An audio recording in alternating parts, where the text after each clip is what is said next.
আসসালামু আলাইকুম। প্রিয় দর্শক, গত কদিন ধরে একটা বিষয় নিয়ে খুব আলোচনা হচ্ছে। সেটা হলো দেশের বিভিন্ন স্থানে কালেমা খচিত পতাকা, এটা নিয়ে মিছিল হচ্ছে, স্লোগান হচ্ছে এবং বাড়ির উপরে খুঁটিতে টাঙানো হচ্ছে।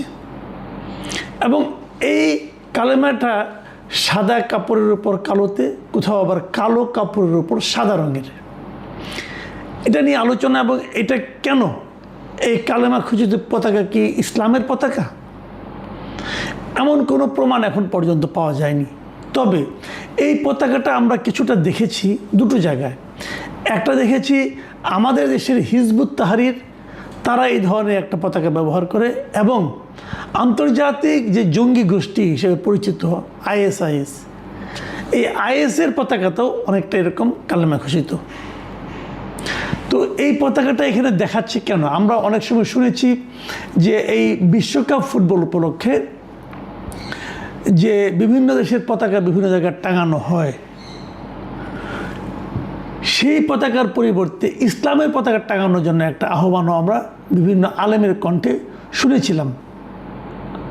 আমি খেলে আপনাদের একটা কথা বলতে চাই। আপনারা ভাবুন তো, আমরা এই আলোচনাটা করছি 2026-এর জুলাই মাসে। 2024-এর জুলাইয়ের কথা ভাবুন, অথবা তারও আগের কথা ভাবুন। এ ধরনের পতাকা নিয়ে প্রকাশ্যে মিছিল কিংবা বাড়ির ছাদের উপর টাঙিয়ে দেওয়া ওই সময় কি সম্ভব ছিল? তাহলে আমরা কি বলবো যে 24-এর জুলাই আন্দোলনের পর আমরা যা কিছু পেয়েছি অথবা যা কিছু পেতে চেয়েছি, তার মধ্যে যে ফারাকটা ছিল, সেই ফারাকের মধ্য দিয়ে এই পতাকাটা ঢুকে গেছে? কারণ এই পতাকার মধ্যে, এই ধরনের পতাকা নিয়ে মিছিল করার ব্যাপারে আমরা এখন পর্যন্ত সরকারের দিক থেকে কোনো ধরনের পদক্ষেপ নিতে দেখিনি।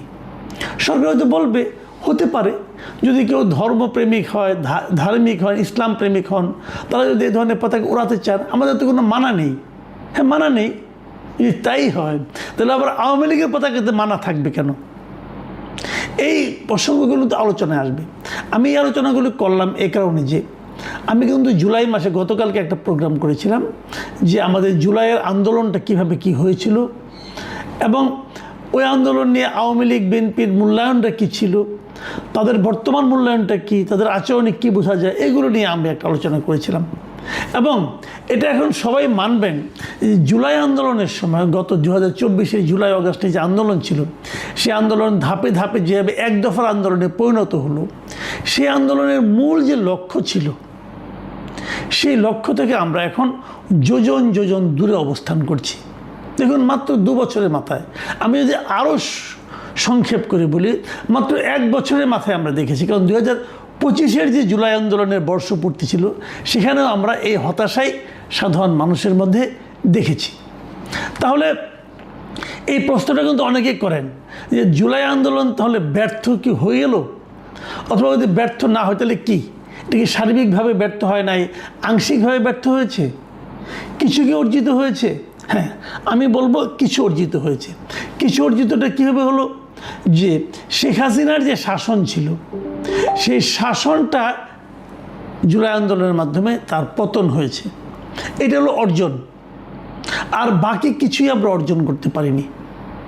বাকি প্রত্যেকটা জায়গায়, আদর্শিক জায়গায়, রাজনৈতিক জায়গায়, অর্থনৈতিক জায়গায়, কাঠামোগত সংস্কারের জায়গায় কোথাও আমরা কোনো কিছুই অর্জন করতে পারিনি। বরং রাজনৈতিক জায়গায় কি হয়েছে, আমরা দেখেছি যে আওয়ামী লীগ আমলে আওয়ামী লীগ সবসময় চেষ্টা করেছে যে সারা দেশের মানুষকে রাজনৈতিক বিবেচনায় বিভাজিত করে রাখতে, আওয়ামী লীগ, বিএনপি, জামাত আলাদা আলাদা করে রাখতে, চেতনার নামে, মুক্তিযুদ্ধের চেতনা নামে দেশের একটা বড় অংশকে রীতিমতো দৌড়ের উপর রাখতে, এবং তাদের কোনো ধরনের অবস্থান দেশে থাকবে, এটাই যেন তাদের আপত্তি ছিল। শেখ হাসিনার শাসনামলে এই বিভাজনটা এত স্পষ্ট এবং এতটা ভয়ঙ্কর ছিল যেন বলা যেত যারা বিএনপি সমর্থন করে তারা যেন এই দেশে থাকতেই পারবে না, যারা জামাত সমর্থন করে তাদের জন্য এই দেশে থাকার কোনো অধিকারই নাই, এরকম একটা পরিবেশ তারা কিন্তু তৈরি করেছিল। আমরা ভেবেছিলাম যে হাসিনা সরকারের পতনের পর নতুন যারা আসছেন তারা হয়তো এই অভিজ্ঞতার থেকে সবাই মিলেমিশে একটা জাতীয় ঐক্য তৈরি করে তারা অগ্রসর হবেন। এবং যখন তারা একটা অরাজনৈতিক ব্যক্তি ডক্টর মোহাম্মদ ইউনূসকে দায়িত্ব দিলেন, তখন আমাদের এই ধারণা, বিশেষ করে আমার মধ্যে এই ধারণাটা আরও তীব্র হয়েছিল যে যেহেতু উনি কোনো রাজনীতি করেন না, উনি সবাইকে মিলে, সকল দলকে মিলে একটা ঐক্যবদ্ধ জাতি গড়ার চেষ্টা করবেন। কিন্তু আমরা বিস্ময়ের সঙ্গে এবং বেদনার সঙ্গে লক্ষ্য করলাম ডক্টর ইউনূস যে বিভেদটা তৈরি করতে আওয়ামী লীগের 14-15 বছর লেগেছে, ডক্টর ইউনূস সেটা 1 বছর না যেতেই সেই বিভেদটা তৈরি করে দিলেন। উনি আওয়ামী লীগের রাজনৈতিক কর্মকাণ্ডকে নিষিদ্ধ করলেন, ছাত্রলীগকে নিষিদ্ধ করলেন, করে আওয়ামী লীগ এবং ছাত্রলীগের যারা সমর্থক আছেন, কর্মী আছেন, তাদেরকে যেন এদেশে দ্বিতীয় শ্রেণীর নাগরিকে পরিণত করলেন। এবং সেই থেকে যে বিভেদটা তৈরি হলো, সেই বিভেদটা এখন যত দিন সামনের দিকে যাচ্ছে তত বেশি তীব্র আকার ধারণ করছে। এবং এর বিপরীতে আমাদের মুক্তিযুদ্ধকে উনি প্রশ্নের মুখে তুলে দিলেন। মুক্তিযুদ্ধ এবং জুলাই আন্দোলন এই দুটোকে যেন পাশাপাশি বসিয়ে দিলেন। কেউ কেউ বলতে শুরু করলেন জুলাই আন্দোলন হলো দ্বিতীয় মুক্তিযুদ্ধ। জুলাই আন্দোলনে যারা শহীদ হলো তারা যেন মুক্তিযুদ্ধের শহীদের চেয়ে বড় গুরুত্ব পাওয়া শুরু করলো। এই যে প্রক্রিয়াটা, এই প্রক্রিয়ার মাধ্যমে উনি এমন একটা শ্রেণীকে আশকারা দিতে থাকলেন যা নাকি আমাদের দেশের অস্তিত্বেরই একসময় বিরোধিতা করেছিল। এবং আমি যে কথাটা বললাম যে মৌলবাদী গোষ্ঠীর এই আশকারা ডক্টর ইউনূস মানে খুব সচেতনভাবে দিয়েছেন বলে এখন আমার মনে হচ্ছে, যার নমুনা আমরা কিন্তু এই কালেমাবাহী পতাকা মিছিলের মধ্যে দেখতে পাচ্ছি। আমরা অনেক কিছু দেখেছি। আমি মাঝে মাঝে বলি যে আওয়ামী লীগের ফিরে আসাটা কতটা জরুরি, কিংবা আওয়ামী লীগের ফিরে আসাটা কতটা অবশ্যম্ভাবী, অথবা আওয়ামী লীগের ফিরে আসাটা কতটুকু বাস্তবতা এই দেশে আছে, এর সব কিছুই কিন্তু তৈরি হয়েছে আমি মনে করি ডক্টর ইউনূসের মাধ্যমে। ডক্টর ইউনূসকে যখন দায়িত্ব দেওয়া হলো, উনি যদি দেশটাকে ঠিকঠাক মতো চালাতেন তাহলে কিন্তু আওয়ামী লীগের প্রাসঙ্গিকতা অনেকটাই ফুরিয়ে যেত, কিন্তু উনি তা পারেননি। আমাদের দেশের মানুষের একটা, আমাদের দেশের না, পৃথিবীর সব দেশেই, বিশেষ করে যে দেশগুলিতে একটু দারিদ্র্যটা বেশি আছে, সেই সমস্ত দেশের মানুষ কিন্তু অতীত দিয়ে বর্তমানকে বিচার করে।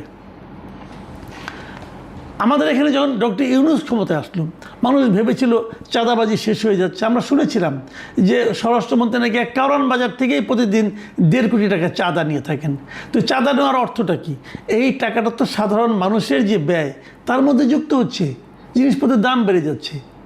আমরা ভেবেছিলাম চাঁদাবাজির অবসান ঘটবে, জিনিসপত্রের দাম কমবে, সাধারণ মানুষ একটু নিশ্চিন্তে থাকবে, কিন্তু সেই জিনিস আমরা বাস্তবে দেখতে পেলাম না। আমরা দেখলাম সে আগের মতোই সব চলছে, এবং কোনো কোনো ক্ষেত্রে আগের চেয়েও খারাপ অবস্থা তৈরি হলো। এখন যখন সাধারণ মানুষ দেখে যে বর্তমানের অবস্থা আগের চেয়ে খারাপ, তখন মানুষ কিন্তু আগের প্রতি একটু আগ্রহী হয়ে ওঠে। যে কারণে আমরা 6 মাস যেতে না যেতেই বিভিন্ন মানুষের মুখে উচ্চারিত হতে শুনলাম যে আগেই ভালো ছিলাম। ডক্টর ইউনূস একটা অসাধারণ সুযোগ পাওয়ার পরও সে সুযোগটা নষ্ট করেছেন। প্রথমে আমি ভেবেছিলাম উনি বোধহয় না বুঝে নষ্ট করেছেন, পরে আমরা দেখেছি উনি ইন্টেনশনালি এই কাজটা করেছেন। উনি এই কাজটা করেছেন হলো যে এই ধরনের ফার্দার যাতে নাকি আর কোনো আন্দোলন না হতে পারে স্বৈরাচারের বিরুদ্ধে, শাসক গোষ্ঠীর বিরুদ্ধে, সেই জিনিসটাকে নষ্ট করে দেওয়ার জন্য এটা করেছেন। যেমন উনি এই 2-3 জন স্টুডেন্টকে ওনার ক্যাবিনেটে সুযোগ দেওয়ার মাধ্যমে, উপদেষ্টা বানানোর মাধ্যমে পুরো যুবক শ্রেণীর, পুরো যুবক গোষ্ঠীর মধ্যে যে ঐক্যটা গড়ে উঠেছিল অন্যায়ের বিরুদ্ধে, সেই ঐক্যটাকে ভেঙে দিয়েছিলেন। এদেরকে উনি দুর্নীতিতে লিপ্ত করেছিলেন। এদের পাশাপাশি সারা দেশে যত ইয়াং শ্রেণী ছিল যারা নিজেদেরকে বৈষম্য বিরোধী ছাত্র আন্দোলনের সদস্য বলতো, তারা সবাই কিন্তু, সবাই মানে ধরেন তার 90% আমি বলবো, নানা ধরনের দুর্নীতিতে, প্রভাব বিস্তারে, মাস্তানিতে লিপ্ত হয়ে পড়েছিল। এভাবে উনি একটা জেনারেশনকে করাপশনের মধ্যে ঢুকিয়ে দিয়েছেন এই ডক্টর ইউনূস। এবং এর পাশাপাশি তিনি যেটা করেছেন, জাতীয় পর্যায়ে আমাদেরকে, আমরা আগে বলতাম যে আওয়ামী লীগ সরকার ভারতের অনুগত সরকার, উনি পুরো দেশটাকে ভারতের পরিবর্তে অনেকটা যুক্তরাষ্ট্রের কাছে একটা গোলামি চুক্তির মধ্যে আবদ্ধ করেছিলেন। বিদেশি কিছু লোকজনকে নিয়ে এসেছিলেন, এনে তাদের মাধ্যমে আমাদের সংস্কার করবেন, আমাদেরকে জ্ঞান দিবেন, দেশকে কীভাবে চলতে হবে সেই জ্ঞান দেওয়ার জন্য আলী রিয়াজ, মনির হায়দার এদেরকে নিয়ে এসেছিলেন। তারা কি একটা দলিলপত্র বানিয়ে দিয়ে গেছে, দিয়ে তারা কোথায় এখন? তারা কিন্তু সব ভেঙে গেছে। এরা কেউ তো এই দেশকে তারা ফিল করে না, তারা তো এই দেশের মানুষ নয় আসলে। তারা যুক্তরাষ্ট্রকে মনে করে তাদের দেশ। তারা এখানে এসেছিল লুটপাট করার জন্য, এবং এদেশের প্রকৃত মানুষের মধ্যে যে সংস্কারের প্রত্যাশা ছিল সেই প্রত্যাশাটাকে ধ্বংস করার জন্য তারা এসেছিল। যে দু একজন আছে, তাদের মধ্যে দু একজনকে আমি খুব বিশ্বাসের সঙ্গে লক্ষ্য করি, ওরকম বিদেশি বেশ কয়েকজন কিন্তু এই সরকারও ধারণ করছে। এবং যাদেরকে ধারণ করছে, একটা কথা কেবল ভাবুন তো, তাদের যদি এই দায়িত্ব থেকে সরিয়ে দেওয়া হয় তাহলে কি তারা থাকবে? এই ডক্টর খলিলুর রহমান বলেন, আশিক চৌধুরী বলেন, আশিক চৌধুরী তো লন্ডনের নাগরিক, ইংল্যান্ডের নাগরিক। একজন ইংল্যান্ডের নাগরিককে আপনি আমাদের এখানে একটা জাতীয় পর্যায়ে নীতি নির্ধারণী পর্যায়ের একটা জায়গায় বসিয়ে রেখেছেন। ডক্টর ইউনূস এনেছিল, তার বদমতলব ছিল। এই সরকার তাকে কেন ধারণ করছে এটাও কিন্তু আমার কাছে এখন পর্যন্ত ক্লিয়ার না। তো আমরা তো এগুলো দেখলাম, এই জায়গাগুলোতেই কিন্তু আমরা দেখেছি যে তারা কতটা, মানে জুলাইয়ের চেতনা, আমরা বলি জুলাইয়ের চেতনা কেন ব্যর্থ হয়েছে, এর মূল কারণ হলো ডক্টর ইউনূস এবং গং এবং তার লোকেরা। দেখুন, জুলাইয়ে যারা শহীদ হয়েছিল, জুলাইয়ে যারা আহত হয়েছিল, সে আহতদের সুচিকিৎসা করেছে? এখনও করেনি। সবার চিকিৎসা হয়নি, এখনও তাদের মধ্যে হাহাকার রয়ে গিয়েছে। রাষ্ট্র পরিচালনা যে সংস্কার করতে চেয়েছিল সেটা কি করেছে? সেটাও তারা করতে পারেনি। কিন্তু এখন তারা কি করছে? এখন তারা জুলাই চেতনা বলেও এখনও ওইটাকে ইস্যু ধরে তারা কিন্তু সমাজের মধ্যে বিভক্তি আনার চেষ্টা করছে। আমরা মাঝে মাঝে বলি যে জুলাই চেতনার এই দুরবস্থার কারণটা কি, দুরবস্থাটা কোন পর্যায়ে পড়ছে। জুলাই চেতনা, জুলাই আন্দোলন এগুলি এখন নিয়ে অনেকে ট্রল করছে, লোক এগুলি নিয়ে হাসাহাসি করছে। এর হাত থেকে কিন্তু আমি মনে করি সমাজকে মুক্ত করতে হবে। আমি এটাও মনে করি যে জুলাইয়ের নাম নিয়ে সমাজকে বিভক্ত করা ঠিক যেমন মুক্তিযুদ্ধর চেতনার কথা বলে জাতিকে বিভক্ত করা হয়েছিল, তেমনি এই সরকার অথবা অন্তর্বর্তীকালীন সরকারের মধ্যে আমরা দেখেছি জুলাই চেতনার নাম করে তারা জাতিকে বিভক্ত করছে। আমি আগের মতো এবারও বলি যে এই বিভক্তি আমাদের জাতির জন্য সবচেয়ে বড় ক্ষতির কারণ হবে। জাতিকে অগ্রসর করতে হলে জাতিকে ঐক্যবদ্ধ করতে হবে। যেটা সবচেয়ে বেদনার বিষয়, এই যে বর্তমান বিএনপি সরকার আসছে, তাদের মধ্যেও কিন্তু আমি অন্তর্বর্তীকালীন সরকারের তৈরি করে দিয়ে যাওয়া বিভক্তিকে বয়ে নিয়ে যাওয়ার একটা প্রবণতা দেখছি। তাদের মধ্যে এই চিন্তাটা কাজ করছে না যে জাতিকে ঐক্যবদ্ধ করতে হবে। জাতিকে ঐক্যবদ্ধ করার কোনো রকম উদ্যোগ তাদের মধ্যে আমি লক্ষ্য করছি না। যদি এটা অব্যাহত থাকে তাহলে আমি মনে করি এটা আমাদের জন্য একটা ভয়ঙ্কর পরিণতি ডেকে আনবে। প্রিয় দর্শক, আমরা আশা করব জাতিকে ঐক্যবদ্ধ করার জন্য যা যা করার দরকার তাই সরকার করবেন। সম্মানিত দর্শক, 2026 সনের জুলাই মাসের 2 তারিখে আমি এই ভিডিওটি করছি। গতকাল ছিল ব্যাংক হলিডে, জুলাই মাসের প্রথম দিন। যদি আমরা স্মরণ করি 2024 সনের এই জুলাই মাসের প্রথম দিনটি সারা বাংলাদেশ উত্তাল। কোনো কিছুই কারো নিয়ন্ত্রণে ছিল না। মানুষের মধ্যে বা মানুষের রক্তের মধ্যে একটি বিপ্লব, একটি আন্দোলন, একটি অভ্যুত্থানের যে বারুদ, এটি মিশে গিয়েছিল। যে রমণী কোনোদিন ঘর থেকে বের হয়নি, তিনিও এই সময়টাতে বের হয়ে গিয়েছিলেন। যে শিশু সারাদিন বসে শুধু কার্টুন দেখত, মিকি মাউস বা ধরুন টম অ্যান্ড জেরি, সেও জানালা দিয়ে উঁকি দিয়ে মিছিল দেখাকে মনে করত জীবনের সবচেয়ে বড় বিনোদন, প্রাপ্তি, আত্মতৃপ্তি।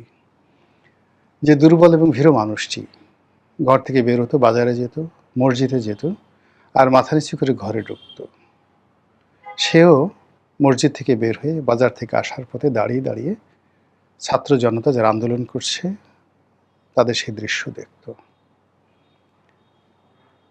জুলাইয়ের পরে কি হবে, শেখ হাসিনার পতনের পরে কি হবে, সারা বাংলাদেশ কোথায় কিভাবে যাবে আমরা কেউ কল্পনা করিনি। আমরা শুধু চেয়েছি শেখ হাসিনার পতন হোক। ঠিক এরকম একটা প্রেক্ষাপটে জুলাই গেল, আগস্টের 5 তারিখে আমরা একটা নতুন পরিবেশ পেলাম, নতুন পরিস্থিতি পেলাম। আমাদের অনেকের জন্য আনন্দ, কিন্তু বাংলাদেশের 6 কোটি মানুষ যারা আওয়ামী লীগের সঙ্গে জড়িত ছিল সরাসরি, তাদের জীবনে রীতিমতো বীভৎস কালো রাত্রি চলে এলো। যেভাবে পাকিস্তান হানাদার বাহিনী 1971 সনের 25শে মার্চ তারিখে সমস্ত বাঙালির জীবনে এক দুর্বিষহ, 7.5 কোটি বাঙালির জীবনে এক দুর্বিষহ দুঃস্বপ্ন তৈরি করে ফেলেছিল, ঠিক একইভাবে জুলাই আন্দোলন পজিটিভ অর্থে সারা বাংলাদেশের মানুষকে যেভাবে মুক্তির স্বাদ দিয়েছে, একইভাবে আওয়ামী লীগ, যুবলীগ, ছাত্রলীগ থেকে শুরু করে আওয়ামী লীগের যে পরিজন যারা আছেন, যাদের সংখ্যা প্রায় 6 কোটি, তাদের জীবনে রোজ কেয়ামত নেমে এসেছিল। ফলে কি হলো, যেটিকে তারা 36শে জুলাই বলে, মানে 36শে জুলাই মানে আগস্ট মাসের 5 তারিখে যেদিন শেখ হাসিনা গেলেন, সেটিকে সবাই উদযাপন করেছে, সীমাহীন উদযাপন। মানে 5 তারিখে ঢাকার যে উচ্ছ্বাস আমি 1971 সন দেখিনি, কিন্তু আমি 90 দেখেছি, এরশাদের পতন দেখেছি। কিন্তু জুলাইতে শেখ হাসিনার পতনের পর যে পুরো ঢাকা শহর যে উন্মাদনা ছিল, যে আনন্দ ছিল, যে ফুর্তি ছিল, মনে হলো এত বড় চাঁদ আর মহাকাশে কখনো ওঠেনি, আর এত বড় আনন্দ, এত বড় ঈদ বাঙালির জীবনে আসেনি। কিন্তু এই ঘটনা 48 ঘন্টার মধ্যে যখন মব তৈরি হলো, সারা বাংলাদেশে একটার পর একটা চাঞ্চল্যকর ঘটনা শুরু হয়ে গেল, এবং বিভিন্ন জায়গাতে গনিমতের মাল সংগ্রহ করার জন্য যেভাবে জুলুম অত্যাচার ছিল, মুহূর্তের মধ্যে যারা মানবতাবাদী, যাদের মনের মধ্যে একটু মানবতার জায়গান আছে, প্রায় সবাই হাহাকার করে উঠলো যে একই হলো, একই হলো। তারপর ধীরে ধীরে শুরু হলো মব, গালাগালি, টিনের ছেলে কাউয়া, অমুক আমার, 1 2 3 4। এই 1 2 3 4 অমুকের অমুক মারতে মারতে সেই বুড়া নাই, গুঁড়ো নাই, নারী নাই, পুরুষ নাই। প্রথমে মুখে মারা শুরু করলো, আর এখন এই 2 বছরের মাথায় বলাৎকার, ধর্ষণ এমন নির্মম অবস্থায় পৌঁছে গেছে যে মানে মাদ্রাসাগুলোতে রীতিমতো এখন কান্নার রোল পড়ে গেছে, সেটা নারীদের মাদ্রাসা হোক কিংবা পুরুষদের বা ছেলেদের মাদ্রাসা হোক। এরপর সামাজিক জীবন, রাজনৈতিক জীবন, অর্থনৈতিক জীবন, প্রায় সর্বত্রই যে হাহাকার তৈরি হয়েছে, সেই হাহাকার কারণে মাত্র 2 বছরের মাথায় যে বিশাল একটা স্বপ্নভঙ্গ, সেই স্বপ্নভঙ্গের কারণে জুলাইয়ের যারা পক্ষশক্তি ছিলেন তারা সবাই অবদমিত, অনেকে লজ্জিত, অনেকে পিছু হেঁটেছে, অনেকে মনের দুঃখে দেশ ছেড়ে চলে গেছে, অনেকে পরিবর্তিত পরিস্থিতিতে যে স্বপ্ন দেখেছিল সেই স্বপ্ন বাস্তবায়িত না হওয়ার কারণে যা কিছু শেষ সম্বল ছিল সেটাও শেষ হয়ে গেছে।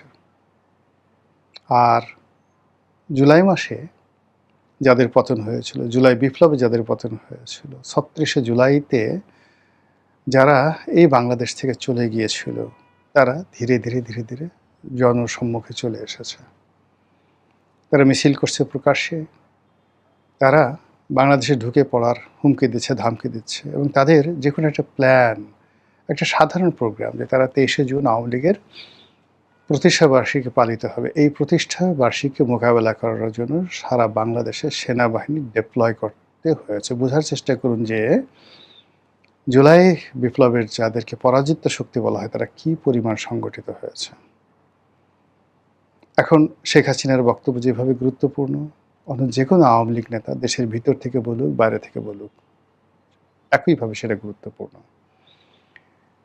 এবং একই সঙ্গে যা হচ্ছে বাংলাদেশে, এই বাংলায় যা কিছু হচ্ছে তাতে করে সবার নাক কান 5টি ইন্দ্রিয় তারা খোলা রেখেছে। আওয়ামী লীগ কী করে, আওয়ামী লীগ কখন আসবে, আওয়ামী লীগ আসলে কী করতে চায়। জুলাই মাসটা আমাদের দেশে প্রাকৃতিকভাবে অভিশপ্ত একটি মাস। এই মাস ব্যক্তির জীবনে, সমাজের জীবনে, রাষ্ট্রের জীবনে হাজার বছরের ইতিহাসে বহু বিপর্যয় ঘটিয়েছে। কখনো প্রাকৃতিক বিপর্যয়, কখনো রাজনৈতিক বিপর্যয়, কখনো অর্থনৈতিক বিপর্যয়, কিংবা কখনো মানুষের যে পারস্পরিক দ্বন্দ্ব, সংঘাত, হানাহানি, মারামারি, একই জাস্ট কোনো কারণ নেই। এই জুলাই মাসে বাংলাদেশে বহু ঘটনা ঘটেছে। আগস্ট মাসে এটা ধারাবাহিক থাকে, কিন্তু আগস্ট মাসে জুলাইয়ের যে উত্তেজনা, সেই উত্তেজনার যে চূড়ান্ত যে রূপ, এটা আমরা আগস্ট মাসে দেখতে পাই। আমাদের যে রাজনৈতিক দলগুলো রয়েছে, সেই রাজনৈতিক দলগুলোর জন্য আগস্ট মাস অভিশপ্ত। আওয়ামী লীগের 15ই আগস্টে বঙ্গবন্ধুকে হারিয়েছে। 21শে আগস্টের গ্রেনেড হামলায় আওয়ামী লীগের যে ক্ষতি হয়েছে, দেশের রাজনীতির যে ভিত্তিগুলো, মৌল ভিত্তিগুলো নষ্ট হয়ে গেছে, এবং শেখ হাসিনা যেভাবে এর দ্বারা তাকে পৃথিবী থেকে সরিয়ে দেওয়ার যে চক্রান্ত করা হয়েছিল কিয়ামত পর্যন্ত, শেখ হাসিনার বংশধর, তার শুভানুধ্যায়ী কেউ 21শে আগস্টের গ্রেনেড হামলাকে ভুলতে পারবে না। যারা এই হামলা করেছে তাদেরকে স্বয়ং আল্লাহও যদি বলেন, আওয়ামী লীগের লোকজন ক্ষমা করবে না। আওয়ামী লীগ কিয়ামত পর্যন্ত খুঁজতে থাকবে কে 21শে আগস্টের গ্রেনেড হামলা চালিয়েছে, তাকে ধরো, তাকে মারো, প্রতিশোধ নাও। এরকম একটা অবস্থা, জিঘাংসা তৈরি হয়ে গেছে আগস্ট মাসের 17 তারিখে। এই আগস্ট মাসের 21 তারিখে আওয়ামী লীগের জন্য, আবার এই আগস্ট মাসের 17 তারিখে 2005 সনে, পরপর 2004 সনে হলো 21শে আগস্টের গ্রেনেড হামলা, আর 2005 সনে 17ই আগস্ট সারা বাংলাদেশে একযোগে একই সঙ্গে জঙ্গিরা সমস্ত কোর্ট কাছারিগুলোতে, প্রত্যেকটা জেলা শহরের ডিস্ট্রিক্ট জজ আদালতে তারা বোমা হামলা চালালো, এবং সেই বোমা হামলায় একজন জজ মারা গেলেন। বহু ক্ষয়ক্ষতি হলো সারা পৃথিবীতে।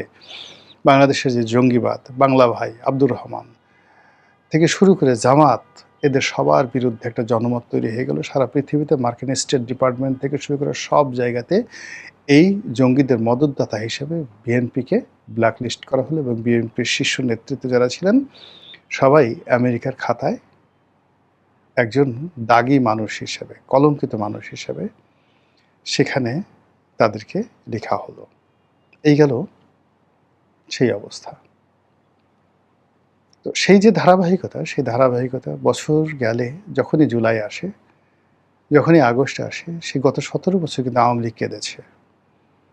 আর সেই কান্নাটি আবার 2024 সালের আগস্ট মাসের 5 তারিখে তাদেরকে একেবারে মাটির সঙ্গে মিশিয়ে দিয়েছে। এখন প্রশ্ন হলো যে এত বড় একটা বিপ্লব, এত বড় একটা অন্যায়, এত সুদীর্ঘকালের শাসন, যেটিকে এখন ফ্যাসিবাদী শাসন বলা হচ্ছে, এরপরে আওয়ামী লীগের তো অস্তিত্ব থাকার কথা নয়, আওয়ামী লীগের নাম নেওয়ার মতো কিন্তু মানুষ বাংলাদেশে থাকার কথা নয়, কিন্তু কেন আবার আওয়ামী লীগ তার স্বরূপে ফিরে আসার চেষ্টা করছে?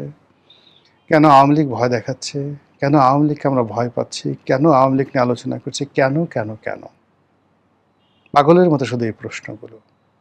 আমাদের যেভাবে প্রশ্ন আছে, দ্বিতীয় যে স্তর, সেটি হলো আওয়ামী লীগ কি এই জুলাই আগস্ট মাসে বসে থাকবে? হয়তো বসে থাকবে, হয়তো নাকে তেল দিয়ে ঘুমাবে, হয়তো যে যার অবস্থানে থেকে পোলাও কুরমা কালিয়া কোপ্তা খাবে, কেউ হয়তো আহাজারি করবে, ডাজ নট ম্যাটার, আমরা কিচ্ছু জানি। কিন্তু আমাদের আতঙ্ক যে সুসংগঠিত আওয়ামী লীগ, তার রাজনৈতিক ক্ষমতা, তার শক্তি, তার অর্থ, তার বিত্ত, এবং সর্বোপরি ভারতের ইসরায়েলের মোসাদ, সিআইএ, এবং তাদের অন্য যে সকল সাহায্যকারী শক্তি রয়েছে, অক্সিলারি ফোর্স রয়েছে, তাদের মাধ্যমে বাংলাদেশে নাশকতা চালানোর চেষ্টা করবে, সরকারকে ভয় দেখানোর চেষ্টা করবে, আওয়ামী লীগের আধিপত্য বিস্তার করার চেষ্টা করবে, এবং যে কোনো একটা কর্ম ঘটিয়ে তারা সরকারকে বিশ্ববাসীর কাছে বিব্রত করবে।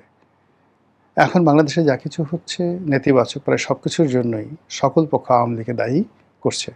সাদা পতাকা সারা বাংলাদেশে টানানো হচ্ছে। সবাই বলছে এটা রয়ের একটা মাস্টার প্ল্যান। এটা আওয়ামী লীগ এই কাজগুলো করছে মূলত ধর্মকে ব্যবহার করে জামাতকে এবং অন্যান্য ইসলামী যে দলগুলো আছে তাদেরকে পশ্চিমের কাছে হেয় করার জন্য। আওয়ামী লীগের যে রাজনৈতিক কৌশল এবং তাদের যে বুদ্ধিমত্তা, তারা এই কাজ করতে পারে, আবার নাও করতে পারে। কিন্তু ঘটনাগুলো ঘটছে এবং এই পতাকা টানানোর ফলে আমাদের সমস্যা হচ্ছে। এরপর শেখ হাসিনা আসবে কি আসবেন না, উই ডোন্ট নো। কিন্তু সে যেভাবে লিখিতভাবে বিশ্বের সমস্ত পত্রপত্রিকাকে লিখেছে বা জানিয়েছে যে 2026 সনের মধ্যেই সে বাংলাদেশে আসবে। তার মাথার উপর মৃত্যুদণ্ডের রায়, তাকে আসলে জেলে যেতে হবে, এবং সে যদি পুরো পরিস্থিতি রাজনৈতিকভাবে মোকাবেলা করতে না পারে, তাকে কাদের মোল্লাকে যেভাবে ফাঁসিতে সে টানিয়েছে, যেভাবে মীর কাসিমকে টানিয়েছে, বাংলাদেশের একজন মহিলা প্রধানমন্ত্রী, তাকে প্রথম ফাঁসির কাস্টে চলতে হবে। এটি লিখিত আছে। 100% গ্যারান্টি দেওয়া যাবে না যে এখান থেকে 1% গ্যারান্টি দেওয়া যাবে না তিনি রক্ষা পাবেন, কিন্তু 100% গ্যারান্টি দেওয়া যাবে যে তিনি বাংলাদেশে আসলে এরকম একটা জালের মধ্যে পড়বেন। সেই ঝুঁকি তিনি জানেন, তারপর তিনি আসতে চাচ্ছেন। তার মরণের কেন এত স্বাদ, কেন ফাঁসিতে ঝুলার তার এত আগ্রহ? তিনি কি ক্ষুদিরাম হতে চাচ্ছেন, নাকি মাস্টারদার সূর্য সেন হতে চাচ্ছেন, নাকি ইতিহাসে সে সকল ঘৃণিত ব্যক্তি হতে চাচ্ছেন যাদেরকে ফাঁসিতে টানিয়ে মেরে পুরো জাতি উল্লাস করেছিল? তিনি যেহেতু সালাউদ্দিন কাদের চৌধুরীকে ফাঁসি দিয়েছেন, দেলোয়ার হোসেন সাঈদীর মতো বাংলাদেশের সবচেয়ে জনপ্রিয় ব্যক্তিত্ব জেলখানায় তার জমানাতে ঢুকে ঢুকে পড়েছেন, তিনি বাংলাদেশে তারই সমপর্যায়ের প্রধানমন্ত্রী খালেদা জিয়াকে চ্যাং দোলা করে নিয়ে জেলখানাতে আটকে রেখেছেন, এবং শেষ পর্যন্ত তাকে তিনি আবার নিজে দয়া করে মুক্তি দিয়ে তাকে তুচ্ছ তাচ্ছিল্য করেছে যে আমার দয়ায় মুক্তি পেয়েছে। তো সেই তিনি বাংলাদেশে আসছেন, বুঝে আসছেন, অবশ্যই না বুঝে আসার কোনো কারণ নেই। তিনি আসছেন প্রতিপক্ষকে শায়েস্তা করার জন্য, অথবা প্রকৃতির ডাকে সাড়া দিয়ে পিপিলিকার পাখা হয় মরিবার তরে, বা সেদিন যখন খুব জ্যোৎস্না ছিল, সকলে সকল রকম চিন্তা করিল, কিন্তু গণেশের স্বাদ জাগিল, এরকম জ্যোৎস্না যদি সে আর জীবনে না পায়, এই জন্য এই জ্যোৎস্না দেখে সে মরে যেতে চাইল।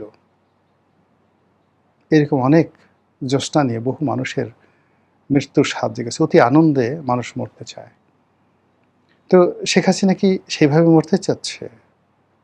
আর সে বাংলাদেশে এলে কি হবে না হবে, এটা নিয়ে এখন চুলচেরা বিশ্লেষণ হচ্ছে। এবং পুরো ঘটনা অর্থাৎ এই যে শেখ হাসিনা আসবে কি আসবেন না, এবং তার যদি তিনি আসেন তা অবশ্যই ডিসেম্বর ডেডলাইন। আর ডিসেম্বর যদি ডেডলাইন হয়, তার টোটাল যে স্লট এবং প্লট, সেটা 2026 সনের জুলাই এবং আগস্ট মাস। ফলে এই জুলাই এবং আগস্ট মাস আওয়ামী লীগ যে কী করবে, তাদের সঙ্গে মিশে, দিল্লি মিশে, অন্যান্য দেশি বিদেশি চক্র, দেশের মধ্যে তাদের প্রচুর চক্র রয়েছে, তারা সবাই মিলে আসলে যে কি করবে, এটি অবশ্যই আমাদেরকে গুরুত্ব সহকারে ভাবতে হবে। যার যার অবস্থান থেকে সতর্ক থাকতে হবে। এর কারণ হলো পুরো সমাজ ট্রাম্বলিং ইন ফিয়ার, ভয়ে কাঁপছে, অস্থিরতা, অনিশ্চয়তা। এই অস্থিরতা এবং অনিশ্চয়তায় সারা দেশে তোলপাড় চলছে। কাজেই জুলাই হলো দেশ বিক্রির জুলাই, এই জুলাই হলো ষড়যন্ত্রের জুলাই, এই জুলাই হলো পুলিশ হত্যার জুলাই, এই জুলাই হলো বাঙালি জাতির স্বপ্নভঙ্গের জুলাই, প্রত্যাশা আঘাতের জুলাই। আমি তৌফিক বাবু আপনাকে অনেক ধন্যবাদ জানাই যে আজকের জুলাইয়ের এই প্রথম দিনে আপনি আমাকে কিছু কথা বলার সুযোগ দিয়েছেন।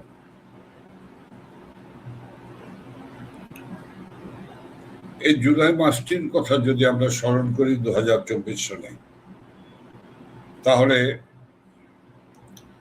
আমরা পিছনে ফিরলে কি পাই? আজকের 26শে জুলাইতে এসে বাংলাদেশের মানুষ বা জেএনজি প্রজন্ম বা আলফা প্রজন্মর কাছে জুলাই এখন কি অবস্থায় রয়েছে, কি কি তাদের এই জুলাই সম্পর্কে ধারণা। যারা এই জুলাইকে ধারণ করে তারা আতঙ্কিত একটি সংঘবদ্ধ একটি জঙ্গি শক্তি, একটি জঙ্গি গোষ্ঠী। দেখেন, এই জুলাই মাসে আমার আজও স্মৃতিপটে সব মনে পড়ে।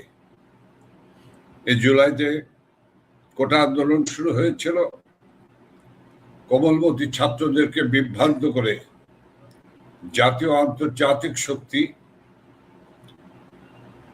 প্রতারণা করে, বিভ্রান্ত করে এই কোমলমতি ছাত্র ছাত্রীদেরকে রাস্তায় নামিয়ে এনেছিল। তাদের ছিল এটি একটি ষড়যন্ত্র, এবং এই ষড়যন্ত্রের কথা এই জুলাই ষড়যন্ত্রের যে মূল হোতা এই ফেসিস্ট ডক্টর ইউনূসের মুখ থেকে কিন্তু জাতিসংঘের একটি সম্মেলনে তিনি বলেই ফেললেন, বলেই দিলেন। আসলে কি জানেন, সত্যকে ধামাচাপা দিয়ে রাখা যায় না, শাক দিয়ে মাছ ঢেকে রাখা যায় না। আজকে তাই ওই জুলাই আন্দোলনে যারা অংশগ্রহণ করেছিল, তারা অনেকেই, যারা অগ্নিসংযোগে অংশগ্রহণ করেছিল, যারা লুটতরাজে অংশগ্রহণ করেছিল, তারা নির্দ্বিধায় এখন তারা বলছেন আমরা ভুল করেছি। আমাদের প্রিয় নেত্রী শেখ হাসিনা যখন যুক্ত হন, তখন অনেক জুলাই আন্দোলনের এমনকি জেলা পর্যায়ে তারা এসে ক্ষমা চায়, নিঃশর্ত ক্ষমা চায়, আমাদের মাগো, আমাদেরকে ক্ষমা করে দেবেন, আমরা ভুল করেছি। এই ভুলের মাসুল আমরা প্রতিক্ষণে, প্রতি মুহূর্তে আমরা দিচ্ছি, আমাদেরকে আপনি ক্ষমা করে দেবেন। আমি মূল কথায় যেতে চাই। দেখেন, এই জুলাই মাসে বাংলাদেশ ছাত্রলীগের ঢাকা কলেজের ছাত্রলীগের একনিষ্ঠ কর্মী এই জুলাই ষড়যন্ত্রের প্রথম শহীদ, তার নাম সবুজ আলী।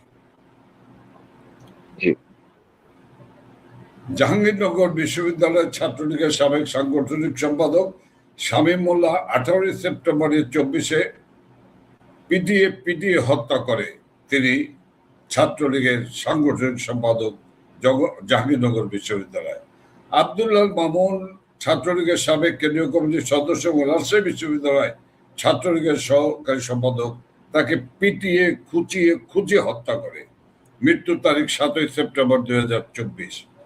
মোহাম্মদ মাসুদ রানা 21 বছর বয়সী, চাঁপাইনবাবগঞ্জ পলিটেকনিক ইনস্টিটিউটের ইলেকট্রিক্যাল বিভাগ ছাত্রলীগের সভাপতি, নাচর উপজেলা ছাত্রলীগের যুগ্ম সম্পাদক মোহাম্মদ মাসুদ রানাকে হত্যা করে মোহাম্মদ রাইহানকে 17 ডিসেম্বর, মোহাম্মদ আব্দুল্লাহ মামুন মন্ডলকে হত্যা করে তিনি ছাত্রলীগের যুগ্ম সাধারণ সম্পাদক 13 তারিখ। হত্যা করে আমির হোসেন সরকারকে 22 এপ্রিল। হত্যা করে তানভীর শেখকে 12 নভেম্বর। হত্যা করে আরিফ উদ্দিন এবং রাশেদ শিকদার, এম এ মোমিন পাটোয়ারি, তোফাজ্জল হোসেন, শায়লা শিকদার, আফতাবউদ্দিন তাহসিন, ইমরান হুসাইন, জাহিদুল ইসলাম, শিবু সহ অনেক হাজার হাজার ছাত্রলীগ, যুবলীগ, স্বেচ্ছাসেবক লীগের নেতা, আওয়ামী লীগের নেতা এবং কর্মীদেরকে। কি বলবো বিভৎস দৃশ্যর কথা। সেদিন চট্টগ্রামে ছাত্রলীগের এক নেতাকে 5 তলা থেকে ছুঁড়ে ফেলে দিয়ে হত্যা করেছিল এই জামাত শিবির। নিচে ফেলে দিয়ে নির্মমভাবে হত্যা করেছিল। শুধু ছুঁড়ে ফেলে দেওয়াই নয়, ফেলে দেওয়ার পর মৃত্যুবরণ করেছে, তারপর সেই লাশটির উপর খুঁচিয়ে তারা পিটিয়েছে। আমি আপনাদের নিশ্চয়ই মনে আছে যে এই জুলাই সেই জুলাই, যে জুলাইতে সন্ত্রাসী জঙ্গিরা ৩,২০২ জন পুলিশকে নির্মমভাবে হত্যা করেছে। ১৯ জুলাই ২০২৪ রাতে তারা যাত্রাবাড়ির কাদরায় ফ্লাইওভারে নায়ক গিয়াস এসআই মুক্তাদিরকে নির্মমভাবে কুপিয়ে পিটিয়ে আগুনে পুড়িয়ে ঝুলিয়ে পিটিয়ে ফ্লাইওভারে ঝুলিয়ে রেখেছিল, যা আপনারা এবং বিশ্ববাসী দেখেছেন। ৪ আগস্ট একজন অন্তঃসত্ত্বা নারী পুলিশ সদস্য সহ ১৫ জন পুলিশ সদস্যকে সিরাজগঞ্জের এনায়তপুর থানায় পুড়িয়ে হত্যা করেছিল। এই অন্তঃসত্ত্বা নারী, তিনি পেট দেখিয়ে বলেছিলেন, আমাকে বেরো না, আমি অন্তঃসত্ত্বা, আমার গর্ভে সন্তান রয়েছে। ওই পাষণ্ডদের তাতে কোনোভাবেই তাদের টনক নড়েনি, তারা তাকে পিটিয়ে পিটিয়ে হত্যা করেছে। ৫ই আগস্ট যাত্রাবাড়ি থানায়, উত্তরা থানা সংসদ ভবনের ভেতরে কনস্টেবল মাহফুজ সহ অগণিত পুলিশকে হত্যা করেছিল এই সন্ত্রাসীরা। ডক্টর ইউনূস তার মেটিকুলাস ডিজাইনের মাধ্যমে আইএস জঙ্গি সন্ত্রাসী জামাত শিবির দিয়ে এই হত্যাকাণ্ড সংগঠিত করেছিল। রাষ্ট্রের আইন শৃঙ্খলা রক্ষায় পুলিশ যেহেতু মূল ভূমিকা পালন করে, এজন্য পুলিশের মেরুদণ্ড ভাঙার জন্য এই হত্যাকাণ্ড ঘটানো হয়েছিল। দেখলাম এই অতি শীঘ্র দেখলাম যে এই অবৈধ সরকার এএসআই নিয়োগ দিচ্ছে, এএসআই নিয়োগ দিচ্ছে। এতে করে পুলিশের মনোবল আরো ভেঙে যাচ্ছে। প্রায় ১,৫০,০০০ পুলিশ কনস্টেবলের স্বপ্ন হচ্ছে প্রমোশন পেয়ে এসআই হওয়া। আজকে এই ১,৫০,০০০ পুলিশ কনস্টেবলের স্বপ্নকে ধূলিসাৎ করে দেওয়া হয়েছে। আমি আপনাদের মাধ্যমে আজকে বলতে চাই পরিষ্কার, এখন দেখছি রাস্তাঘাটে পুলিশের মর্যাদা এমন জায়গায় পৌঁছে দিয়েছে যে রাস্তাঘাটে মাদক ব্যবসায়ীদেরকে ধরতে গেলে পুলিশকে পিটাচ্ছে, ছিনতাইকারী দ্বারা আক্রান্ত হচ্ছে পুলিশ। সার্জেন্ট যখন রাস্তায় যানবাহনের উপরে আইন প্রয়োগ করতে চায়, তখন যার যেমন ইচ্ছা গালিগালাজ করে, পুলিশের গায়ে হাত তোলে। পুলিশের আত্মমর্যাদার সম্মান আজ ভুলুণ্ঠিত। আমরা পুলিশের হারানো সম্মান, হারানো গৌরব ফিরিয়ে এনে দেবো ইনশাল্লাহ। আমরা নিহত পুলিশ সদস্যদের রাষ্ট্রীয় স্বীকৃতি দেব এবং তাদের সন্ততিদের চাকরির ব্যবস্থা করবো ইনশাল্লাহ। ৭০ জন পুলিশ অফিসারকে বাধ্যতামূলক অবসর দেওয়া হয়েছে। সাময়িক বরখাস্ত করা হয়েছে ৮০ জন পুলিশ অফিসারকে। তৌফিক বারো ৬৭ জন পুলিশ অফিসারকে গ্রেপ্তার করে জেলে ঢুকিয়েছে। শতাধিক পুলিশ সদস্যকে দেশ ছাড়া হতে বাধ্য করেছে। আমরা এই নির্যাতিত পুলিশ সদস্যদের পাশে আমরা দাঁড়াবই এবং তাদের জায়গা পুনরায় ফিরে দেবো ইনশাল্লাহ। এই অবৈধ সরকার, আমি একটু ইন্টারাপ্ট করতে চাই আপনাকে পরের আলোচনায় যাওয়ার আগে। মাঝখানে আপনার এই যে বিবরণগুলো দিলেন যে তাণ্ডব লীলা এবং হত্যাকাণ্ডের কিংবা পুলিশের উপরে যে হামলা, পুলিশের যে নিপীড়ন, পৈশাচিকতা, এগুলো পুলিশের উপরে যেভাবে তাদেরকে হত্যা করা হয়েছে, কিন্তু জুলাই আন্দোলনের সময় আমরা দেখেছি এই আন্দোলনকারীরা যারা ৫ই আগস্টের পরে তাদের আসল চেহারা ফুটিয়ে তুলেছে, কিন্তু তারা আন্দোলনের সময় কেন স্লোগান দিচ্ছিল বঙ্গবন্ধুর বাংলায় বৈষম্যের ঠাঁই নাই, ৭১-এর বাংলায় বৈষম্যের ঠাঁই নাই, মুজিবের বাংলায় বৈষম্যের ঠাঁই নাই, শেখ হাসিনার বাংলায় বৈষম্যের ঠাঁই নাই, এই স্লোগানগুলো তারা তখন কেন দিল? এটার আপনার ব্যাখ্যা কি? দেখেন, it was a meticulous design of the national and international conspirator. এবং আজকে আপনি দেখেছেন একটি স্বনামধন্য পত্রিকা, সেই পত্রিকা নিয়ে অনেক কথা বলেছিলেন নেত্রী।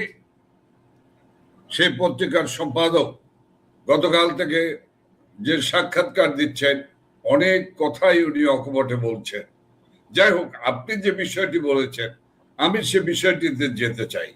দেখেন, ২০১৮ সনেও কোটা আন্দোলন হয়েছিল। সেই কোটা আন্দোলনের ছাত্রদের সঙ্গে দেন দরবার করার জন্য আমি অন্যতম একজন ভিডিও কার্ড ছিলাম।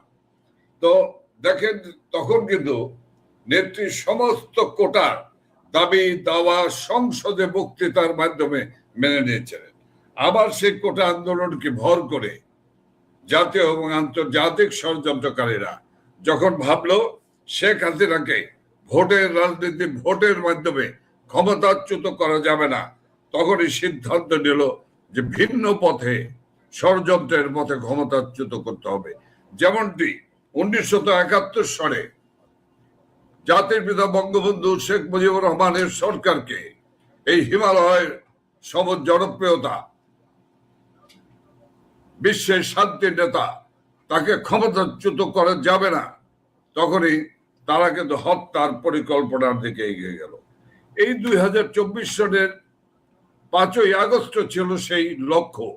শেখ হাসিনা এবং ওই গণভবনে থাকা প্রধানমন্ত্রী শেখ হাসিনা এবং ওই গণভবনে অবস্থানরত তার ছোট বোন শেখ রেহানাকে হত্যারা, নির্মম হত্যা, নিষ্ঠুর হত্যা করার চেষ্টা করেছিল। দেখেন কোটা আন্দোলন কি হয়েছিল। কোটা আন্দোলনের আমি তো জলযন্ত্র সাক্ষ্য। এই কোটা আন্দোলন যখন হয়েছে, আমাদের নেত্রী সংসদে, মহান জাতীয় সংসদে বক্তৃতা দিয়ে বলেছেন যে আমি কোটা আন্দোলন সব মেনে নিচ্ছি, তোমরা আলোচনায় আসো বাবারা, আমার দরজা খোলা, তোমরা আসো আলোচনায়, আমরা আলোচনা করব, কোথায় সমস্যা আমরা শুনবো। আদালতে একটি মামলা হলো, সর্বোচ্চ আদালতে, সেই মামলা চলাকালীন, মামলা চলছিল, সেই মামলার রায়ের জন্য তারা অপেক্ষা করলো না। মামলাটি কিন্তু রায় আসতো, কোটার পক্ষে রায় আসতো। আপনি দেখেন তৌফিক মারুফ, যে সেই কোটা আন্দোলনকে ভর করে, মিথ্যা বিভ্রান্ত করে, প্রতারণা করে যে ছাত্রদেরকে নামিয়ে আনলো, এই রাইফেল, কি রাইফেল, স্নাইপার রাইফেল কোত্থেকে আসলো? একজন উপদেষ্টা অকপটে বলেছেন যে স্নাইপার রাইফেল এবং বুলেট, কি নাম,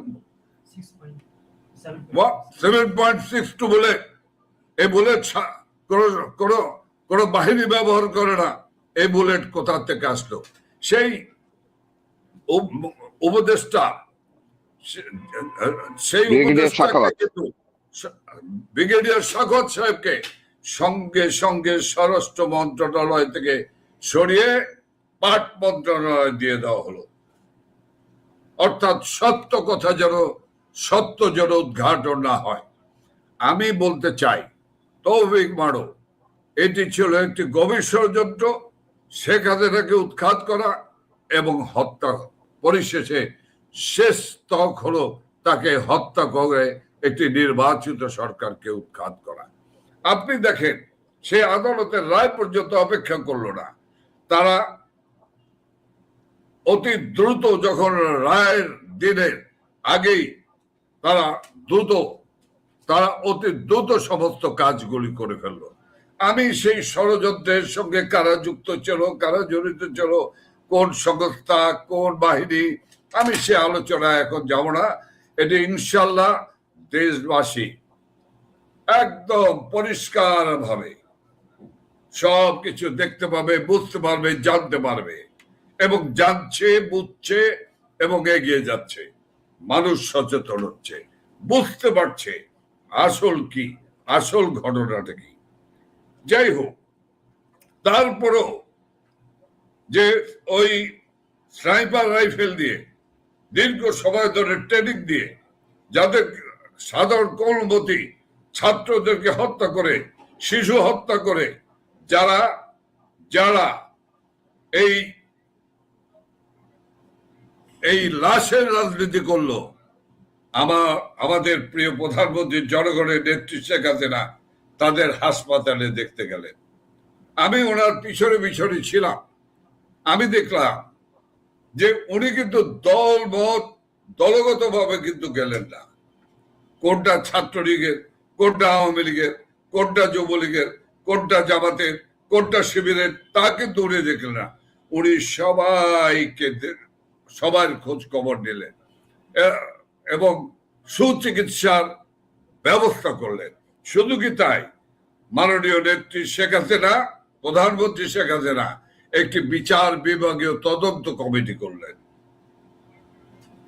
সেই বিচার বিভাগীয় তদন্ত কমিটি তদন্ত শুরু করেছিল, সেই তদন্ত বন্ধ করে দেওয়া হলো।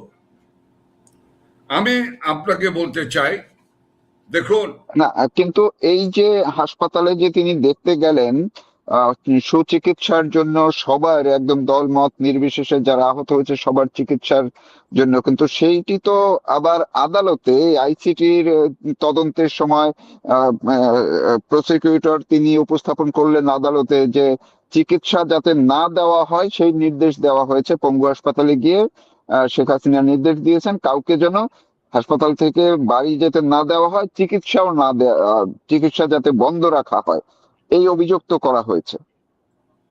দেখেন, এক পক্ষের মামলা কথা শুনেছে আদালত, আর আদালত তো কেমন আদালত আমরা সবাই জানি। এই আদালত গঠনই করা হয়েছে নেত্রী শেখ হাসিনা, প্রধানমন্ত্রী শেখ হাসিনাকে, শেখ হাসিনা সহ আমাদের সকলকে একটা রায় আমাদের ঝুলিয়ে দেওয়ার জন্য। আমি আমার মামলার বিশদ বর্ণনা দিতে পারি।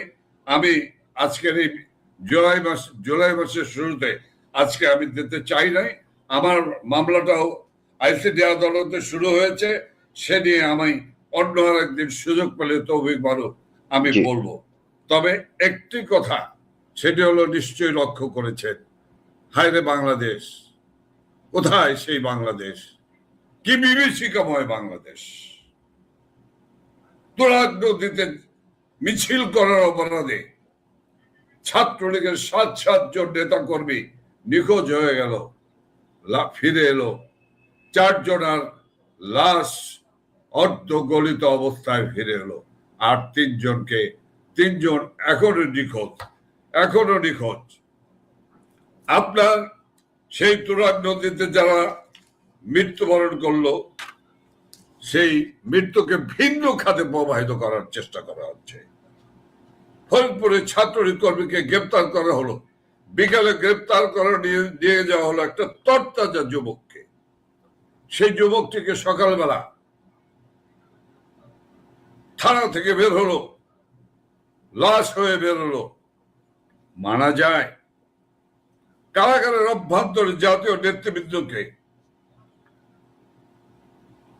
এই বিভিন্ন হেফাজতে থাকা ছাত্রলীগ কর্মী মির্জা ইশতিয়াক আহমেদ ওরফে প্রান্ত, চট্টগ্রামের নুরুল আলম, তারপরে সাদাত আলম ঝুনু বগুড়া, তারপরে গাইবান্ধার শফিকুল ইসলাম, তারপরে মানিকগঞ্জের নিত্য সরকার, তারপরে নীলফামারীর মমিনুল ইসলাম সহ তাদেরকে পুলিশ হেফাজতে হত্যা করা হলো।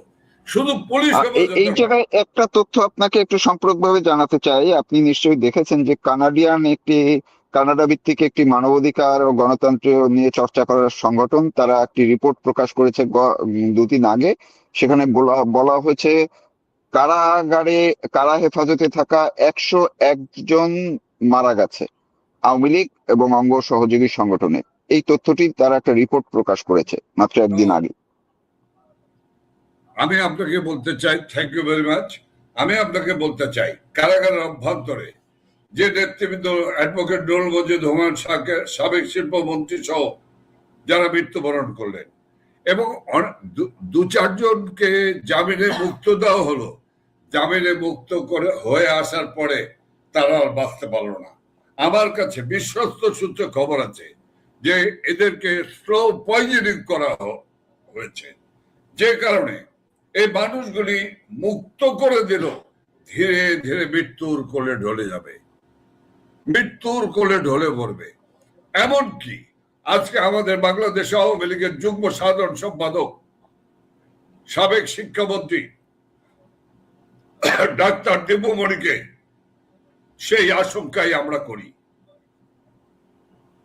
যে তার মৃত্যুকে নিশ্চিত করার জন্য তাকে স্লো পয়জনিং করা হয়েছে বলে আমাদের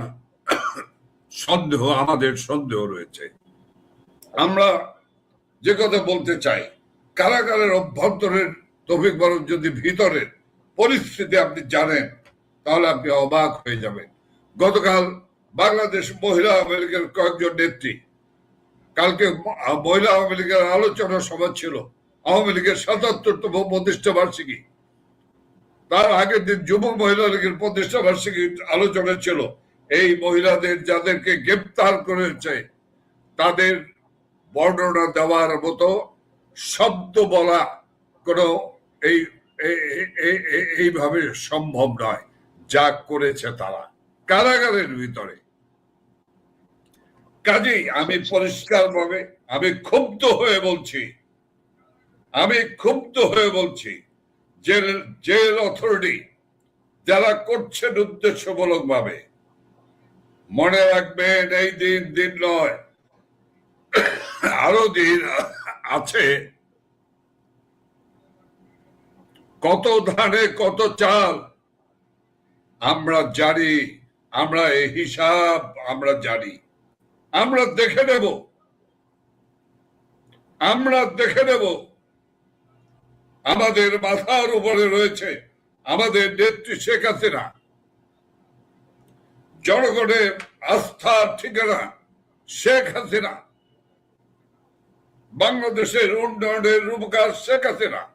বাংলাদেশের 18 কোটি মানুষ বিশ্বাস করে যে এই ধ্বংস হওয়া দেশকে লুট করা ইউনূস সরকার এবং বর্তমান সরকারের লুট হয়ে যাওয়া এই দেশকে, ধ্বংস হওয়া দেশকে একমাত্র শৃঙ্খলায় ফিরিয়ে আনতে পারেন তা তিনিই হলেন শেখ হাসিনা এবং শেখ হাসিনা। আমি আপনাকে বলতে চাই তৌফিক মারুফ, আমি আর 2-3 মিনিট কথা বলবো। আমি আপনাকে বলতে চাই যে আজকের বাংলাদেশ কোথায় রয়েছে? আজকের বাংলাদেশ কোথায় রয়েছে আপনি বলুন। ৭১ মুক্তিযুদ্ধের সময় যেমনি ভাবে আমার হিন্দু ভাই বোনদের উপরে, সংখ্যালঘুদের উপরে পাকিস্তানি সেনাবাহিনী, এদেশের জামাত, নিজাম ইসলাম, রাজাকার, আল বদর, আল সাদরা যেভাবে গণিমতের মাল হিসেবে তাদের বাড়ি কর, লুটপাট, অগ্নিসংযোগ, বাড়ি দখল এবং নারী ধর্ষণ করেছে, আজকে তা চলছে না? তাই তো চলছে বাংলাদেশে অহরহ। এই তো দেখেন, জগন্নাথ বিশ্ববিদ্যালয়ের মতো আন্দোলনের একটি তীর্থভূমি, শিক্ষার এক পবিত্র স্থান, জগন্নাথ বিশ্ববিদ্যালয়ের কেন্দ্রীয় পুরোহিত সুভাষ দেউরীকে ধারালো অস্ত্র দিয়ে জখম করা হয়েছে। কোথায় বাংলাদেশকে একটি সাম্প্রদায়িক রাষ্ট্রে, উগ্রবাদী সাম্প্রদায়িক রাষ্ট্রে পরিণত করা হয়েছে। আজকে সারা বাংলাদেশে কি হচ্ছে আপনি জানেন, আপনারা জানেন, দেশবাসী জানে কোথায় নিয়ে যাচ্ছে বাংলাদেশকে। এই বাংলাদেশ ভবিষ্যৎ কোথায় রয়েছে? এই বাংলাদেশ আমরা ৭১ মুক্তিযুদ্ধের মধ্য দিয়ে জাতির পিতা বঙ্গবন্ধুর নেতৃত্বে একটি ধর্ম নিরপেক্ষ বাংলাদেশ প্রতিষ্ঠা করতে করেছিলাম। যার যার ধর্ম তার, কারো ধর্মের উপর আঘাত না করা, এটাই তো বাংলাদেশের মানুষের একটি সংস্কৃতি হয়েছিল। কি সুন্দর বাংলাদেশ ধ্বংস করেছে। 21 বছর ধ্বংস হওয়া বাংলাদেশকে আমাদের নেত্রী শেখ হাসিনাই তো সেই শৃঙ্খলা ফিরে এনেছিলেন। পুলিশ প্রশাসন, সেনাবাহিনী, সিভিল প্রশাসন, খাদ্য, বস্ত্র, অন্ন, বাসস্থান সব জায়গায় কিন্তু তিনি শৃঙ্খলা ফিরিয়ে এনে দেশকে কোথায় উন্নয়নের রোল মডেলে পরিণত করেছিলেন। আমরা আজকে অবৈধভাবে 15 জন আর্মি অফিসারকে গ্রেপ্তার করেছে। আমরা এই অফিসারদের পাশে থাকব। সেনাবাহিনীর সম্মান, ওরা বারবার যখনই আওয়ামী লীগ ছাড়া কেউ ক্ষমতা দখল করেছে তখনই সেনাবাহিনীর সম্মান ভুলুণ্ঠিত করেছে। আর নেত্রী শেখ হাসিনা নতুন সেনাবাহিনীর বিভিন্ন কোম্পানি তৈরি করে এবং ইনফ্রাস্ট্রাকচার সহ, যুদ্ধের সরঞ্জাম সহ সেনাবাহিনীকে আধুনিকায়ন করেছে এবং গৌরবোজ্জ্বল সম্মান ফিরিয়ে দিয়েছে। আমরা আবার সেই সেনাবাহিনীর সেই সম্মান আবার ফিরিয়ে আনবো ইনশাল্লাহ। জনগণের আস্থার ঠিকানা আস্থা সেনাবাহিনীতে পরিণত করবো ইনশাল্লাহ। জি, আমি একদম শেষ পর্যায়ে আরেকটা প্রশ্ন আপনাকে যেহেতু পেয়েছে একটু করতেই চাই। এই ঠিক জুলাই মাস শুরু হওয়ার প্রাককালেই একদিন দুদিন আগেই বাংলাদেশ আওয়ামী লীগের সভানেত্রী শেখ হাসিনা যে সাক্ষাৎকারটি দিলেন এনডিটিভিতে, সেটি সারা বিশ্ব মিডিয়া যেন তোলপাড় করে দিল। সারা বিশ্বের বড় বড় সব মিডিয়ায় সেটি ফোকাস হলো, ছাপা হয়েছে এবং এটি নিয়ে এখন আলোচনা, বাংলাদেশেও আলোচনা, দেশের বাইরেও আলোচনা। তিনি যেই কথাটিকেও আবার কনফার্ম করলেন এই বছরের মধ্যেই তিনি ফিরবেন, এটিতেই সবাই জোর দিয়েছে। আপনার একদম সর্বশেষ যদি 1 মিনিট একটু বলেন যে এই যে আপনাদের নেত্রী, বাংলাদেশের মুক্তিযুদ্ধের পক্ষের আওয়ামী লীগের নেত্রী শেখ হাসিনা দেশে ফিরবেন যখন বলেছেন, আপনাদের প্রস্তুতি, আমরা জানি যে প্রতিদিন আপনারা কাজ করছেন দিন রাত, আপনার মুখ থেকে একটু জানতে চাই প্রস্তুতিটা কেমন চলছে নেত্রী যাওয়া এবং আপনারাও একই সঙ্গে যাবেন, সেটা প্রস্তুতির বিষয়ে যদি ছোট করে একটু বলেন। এই প্রশ্নের উত্তর আমি দেব, তার আগে একটি লাইন আমি বলবোই যে এই সেই জুলাই মাস, আপনার আমার দেশবাসীর মনে আছে যে 16 জুলাই গোপালগঞ্জে এক গণহত্যা চলেছিল। ওই জঙ্গিদের রক্ষার জন্য সেদিন জনতার উপরে বাঙালি জাতির তীর্থভূমি গোপালগঞ্জে আওয়ামী লীগ, যুবলীগ, ছাত্রলীগ, সাধারণ জনগণের উপরে হামলা করে গুলি চালিয়েছিল নির্বিচারে। সংখ্যালঘুদের বাড়িঘর লুটপাট, অগ্নিসংযোগ, বাড়ি দখল করেছিল। একা সেই 16 জুলাইও কিন্তু এই জুলাই। কাজে আপনি যে বিষয়টি জানতে চেয়েছেন সে বিষয়টি হলো পরিষ্কার কথা। পৃথিবীর এনডিটিভির সাথে ওনার যে সাক্ষাৎকার, সেই সাক্ষাৎকারটি পৃথিবীর 92টি গণমাধ্যমে একযোগে প্রকাশিত হয়েছে। নেত্রী, পরিষ্কার ছোট্ট ভাবে বলতে চাই আপনাকে, নেত্রী, আমাদের নেত্রী, সাহসী নেত্রী, তার জনগণের এই দুর্দশার জন্য তার বুক ফেটে যায়। সেই কারণে তিনি বলেছেন, আমি আর সহ্য করতে পারছি না, আমি আমার দেশের মানুষের কাছে ফিরে যাবই, আমার জীবনে যাই ঘটুক না কেন। আমি আপনাকে বলতে চাই, নেত্রী যা বলেন তা করেন, নেত্রী যা বলেন তাই করেন। কাজেই আজ তিনি যে বক্তব্যটি দিয়েছেন এনডিটিভির সাথে, যা পৃথিবীর 92টি গণমাধ্যমে প্রকাশিত হয়েছে, সেই বিষয়টিকে মাথায় আছে বলে দেখেননি 23 জুন বাংলাদেশ আওয়ামী লীগের ঐতিহ্যবাহী প্রাচীনতম রাজনৈতিক দল বাংলাদেশ আওয়ামী লীগের 77তম প্রতিষ্ঠা বার্ষিকী। আমরা তো যুদ্ধে নেমেছিলাম না, আমরা তো সশস্ত্র রাজনীতিতে বিশ্বাস করি না। আমরা 71-এ সশস্ত্র লড়াই করে দেশকে স্বাধীন করা ছাড়া আমাদের ওই 77 বছরের ইতিহাস হলো গণতন্ত্রের ইতিহাস, গণতন্ত্রের জন্য লড়াইয়ের ইতিহাস। আমরা তো শান্তিপূর্ণ কর্মসূচি পালন করতে চেয়েছিলাম। কি না করলো বাংলাদেশ। বাংলাদেশে মনে হয় যেন আওয়ামী লীগের প্রতিষ্ঠা বার্ষিকীর সঙ্গে একটি যুদ্ধে অবতীর্ণ হয়ে গেল বর্তমান তারেক সরকার। কাজে আমরা যারা ক্ষমতায় আছেন তারা কানে কম শোনেন, তারা শুনতে পায় না মানুষের পদধ্বনি, শুনতে পায় না। আমাদের নিয়ন্ত্রণের বাইরে চলে গেলে তখন পরিস্থিতি কিন্তু হবে ভয়াবহ। আমাদের কোনো কিছু করার থাকবে না। ইনশাল্লাহ বাংলাদেশ আওয়ামী লীগ জয় বাংলার ধ্বনিতে ত্বরিত হয়ে অবশ্যই এ বাংলাদেশকে অবশ্যই কোনো ফ্যাসিস্টদের বাংলাদেশ, লুটেরাদের বাংলাদেশ, নারী নির্যাতনকারীদের বাংলাদেশ এবং এবং বিদেশি প্রভুদের স্বার্থ রক্ষার বাংলাদেশ আমরা বাংলার জনগণ, 18 কোটি জনগণ কোনোভাবেই করতে দেবে না এবং দেবে না।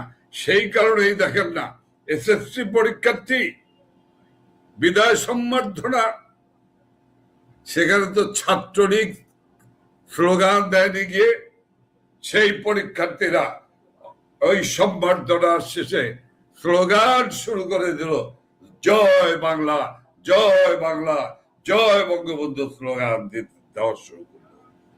এই শব্দ ওদের কানে যায় না। কাজেই এক ভয়ঙ্কর গণবিদ্রোহের দিকে যাচ্ছে দেশ। ইনশাল্লাহ সেই গণবিদ্রোহ। সামাজিক দর্শক, অবস্থা দৃষ্টি মনে হচ্ছে জামাতের মধ্যে ভীষণ রকম অস্থিরতা বিরাজ করছে।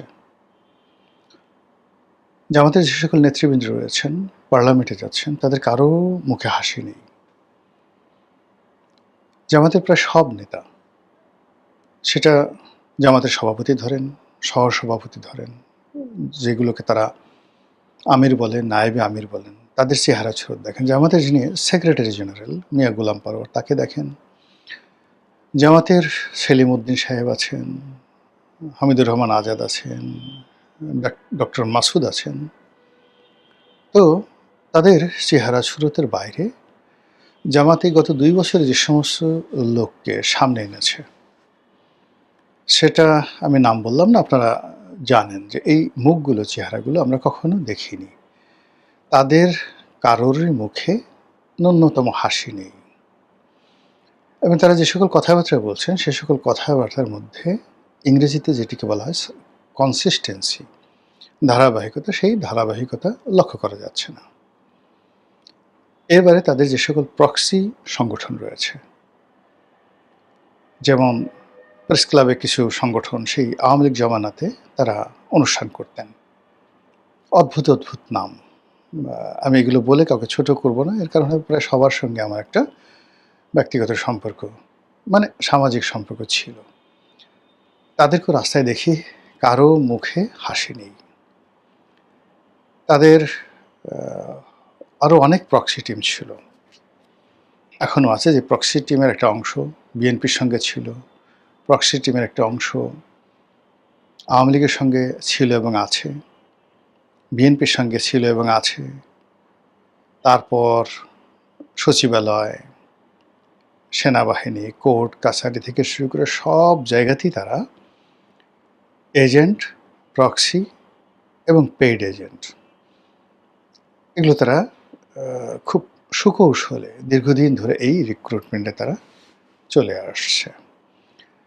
তো যতটুকু আমি চিনি এবং জানি, কোথাও তাদের কেউ এই মুহূর্তে স্বস্তির মধ্যে নেই। একেবারে সাম্প্রতিক সময় তাদের যে বন্ধুত্ব, তাদের যে অ্যালাইনমেন্ট, সেটি তারা তৈরি করেছে এনসিপির সঙ্গে।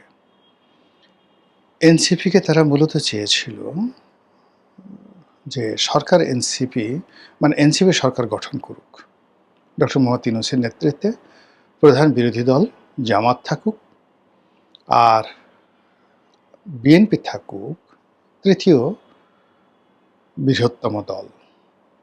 এবং এরকম একটা ম্যাটিকুলাস ডিজাইন তারা বাস্তবায়ন করার চেষ্টা করেছিল। তাদের দ্বিতীয় অপশন ছিল জামাত ক্ষমতায় থাকবে, এনসিপি বা বিএনপি যে কেউ দ্বিতীয় বৃহত্তম দল হবে। তাদের একেবারে তৃতীয় এবং সর্বশেষ যে প্রচেষ্টা, সেটা ছিল যে কোনো মূল্যে নির্বাচনটিকে পিছিয়ে দেওয়া, 1 বছর, 2 বছর, 3 বছর, 4 বছর, এবং ডক্টর মোহাম্মদ ইউনূসের জমানাকে টেনে নিয়ে যাওয়া। কিন্তু এই ঘটনার সঙ্গে আন্তর্জাতিক চক্র জড়িয়ে যায়, বিশেষ করে আমেরিকা। কেন জড়ায়, কিভাবে জড়ায়, এই বিষয়গুলো বলতে গেলে আরও অনেক সময় লেগে যাবে। মূলত বাংলাদেশে যে উগ্রবাদের রমরমা ভাব, যে সমস্যাটা মিশরে হয়েছিল মুরসির জন্য। অর্থাৎ দীর্ঘদিন পরে মুরসি যেভাবে ক্ষমতায় এলো, ক্ষমতা আসার সঙ্গে সঙ্গে মুরসির যারা লোকজন, মুসলিম ব্রাদারহুড, তারা চাইলো সেনাবাহিনীটাকে ভেঙে দেওয়ার জন্য, মিশরের সেনাবাহিনী। এবং অবাক করার ব্যাপার হলো যে আমাদের দেশের সেনাবাহিনী যতটা না জনপ্রিয়, তার চেয়ে 100 গুণ কিন্তু মিশরের সেনাবাহিনী ভীষণ রকম জনপ্রিয়। সেখানে যারা শীর্ষ পর্যায়ে ক্ষমতা এসেছে তাদের কথা আলাদা। আমি মিশরে বেশ কয়েকবার গিয়েছি, সাধারণ মানুষের সাথে কথা বলেছি। যেমন পাকিস্তানের সেনাবাহিনী খুব শক্তিশালী কিন্তু জনপ্রিয় নয়। আবার এখন ধরুন মিশরের সেনাপ্রধান সিসি বা হোসনি মোবারক, তাদের সম্পর্কে এই পলিটিক্যাল যে পোস্টগুলো যেগুলো টপে যায়, তারা সাধারণত অনেকে বিতর্কিত হন, অজনপ্রিয় হয়ে পড়েন। কিন্তু অ্যাজ এ মানে মিলিটারি সেনাবাহিনী, সেই যে যেদিন থেকে সেনাবাহিনী চলছে সেই দিন থেকে তারা ভীষণ রকম জনগণ সেনাবাহিনীকে পছন্দ করে। বিশেষ করে অটোমান জমানাতে সেই যখন মোহাম্মদ আলী নামক একজন তাদের গভর্নর ছিলেন, মোহাম্মদ আলী পাশা, একটু পড়ে দেখবেন, দেখলেই বুঝতে পারবেন। তো মোহাম্মদ আলী পাশা তাদের দেশে সে অটোম্যানদের যাকে বলা হয় গভর্নর ছিলেন। কিন্তু অটোম্যানদের গভর্নর থাকার পরও তিনি সেনাবাহিনীকে একটা জাতীয়তাবাদী সেনাবাহিনী গড়ে তুলেছিলেন।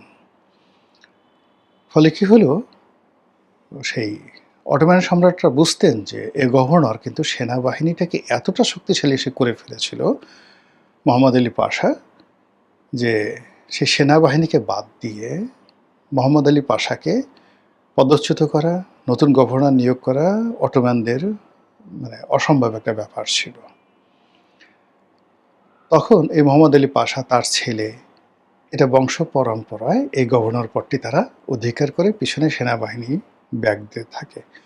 ওই যে সেনাবাহিনীর ওই মোহাম্মদ আলী পাশার জমানাতেই কিন্তু এই সুয়েজ খাল খনন করার জন্য ফ্রান্সের কোম্পানির সাথে চুক্তি হয়। পরবর্তীতে এই কোম্পানির সঙ্গে আবার ইংল্যান্ড যুক্ত হয়ে যায়। এরপরে যখন এই সুয়েজ খাল নিয়ে সেই গামাল আবদেল নাসেরের সময় যুদ্ধ হয়, এবং গামাল আবদেল নাসেরের নেতৃত্বে পুরো 50-এর দশক এবং 60-এর দশকে পুরো সেনাবাহিনী কেবলমাত্র মিশন নয়, এই সেনাবাহিনী পুরো লেভান্টে, পুরো সিরিয়াতে, আরবে এতটা জনপ্রিয় হয়ে পড়ে যে প্রতিটি দেশের জনগণ নিজেদের স্বাধীনতা এবং সার্বভৌমত্ব বিসর্জন দিয়ে তারা মিশরের নাগরিক হওয়ার জন্য পাগল হয়ে পড়ে। এবং আশ্চর্য ব্যাপার, সিরিয়া তার স্বাধীনতা বিসর্জন দিয়ে এই গামাল আবদেল নাসেরের নেতৃত্বে তারা একটা কনফেডারেশনে চলে আসে। তো সেই সেনাবাহিনী মোর দ্যান 100 ইয়ার্স তারা এরকম একটা জাতীয়তাবাদী ভাবমূর্তি গড়ে তুলেছে। সেই সেনাবাহিনীটাকে ডিসব্যান্ড করার জন্য যখন মুরসি এবং তার লোকজন, মুরসি নিজে না, তার লোকজন যেভাবে উন্মাদনা তৈরি করলো, তার ফলে কিন্তু মুরসিকে মরতে হলো। সেনাবাহিনীতে কাউন্টার কু হলো। গামাল আবদেল নাসের ক্ষমতায় আসলেন, সেই যাকে বলা হয় গামাল আবদেল নাসের ক্ষমতায় আসলেন সৈয়দ কুতুবের যাকে বলা হয় দয়ায়। সৈয়দ কুতুব ছিল মুসলিম ব্রাদারহুডের প্রধান। কিন্তু ওই যে তাদের সেই তৎপরতা আগের থেকে, যেমন যে জিনিসটা তাদের মুরসির মধ্যে ছিল, সেনাবাহিনীকে ডিসব্যান্ড করার জন্য সৈয়দ কুতুবও ঠিক সেম কাজটা করতে গিয়ে তখন গামাল আবদেল নাসের এবং সেনাবাহিনী সে সৈয়দ কুতুবকে ফাঁসিতে ঝুলিয়ে মৃত্যু দেয়।